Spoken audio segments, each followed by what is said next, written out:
तुम इस हाड़ मांस के शरीर से जितना प्रेम करते हो, अगर उसका आधा भी श्री राम से करते तो कब का मोक्ष मिल जाता। बस इसी एक ताने ने प्यार में अंधे एक पति को ऐसा तोड़ा कि वो युगों का सबसे महान भक्त कवि बन गया। वो पति जो पत्नी से मिलने आधी रात को उफनती नदी पार कर गया, जहरीले सांप को रस्सी समझकर पकड़ लिया, लाश पर पैर रखकर दीवार चढ़ गया। पत्नी के प्रेम में इतना अंधा कि कुछ दिखाई ही नहीं दिया। ये कथा है 16वीं सदी के महान संत गोस्वामी तुलसीदास जी की। कहते हैं उनका जन्म ही अजीब परिस्थितियों में हुआ।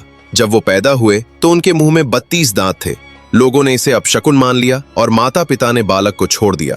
तभी संत नरहरिदास जी ने उस बच्चे को अपनाया और उसे राम नाम का मार्ग दिखाया। लेकिन युवावस्था में तुलसीदास अपनी पत्नी रत्नावली के प्रेम में इतने डूब गए कि सब कुछ भूल बैठे। एक रात रत्नावली मायके चली गईं।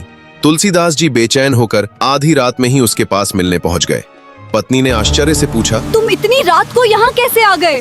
और फिर क्रोध में वो ऐतिहासिक वाक्य कह दिया जिसने तुलसीदास का जीवन बदल दिया। उस रात के बाद उन्होंने संसार छोड़ दिया और निकल पड़े श्री राम की भक्ति के मार्ग पर। कहते हैं बाद में हनुमान जी की कृपा से उन्हें चित्रकूट के घाट पर प्रभु राम और लक्ष्मण के दर्शन हुए और वहीं से शुरू हुई महान ग्रंथ रामचरितमानस की रचना। एक पत्नी का ताना और एक साधारण मनुष्य बन गया युगों का महान भक्त कवि। अगर आप भी भगवान श्री राम के भक्त हैं तो कमेंट में जरूर लिखें, जय सिया राम।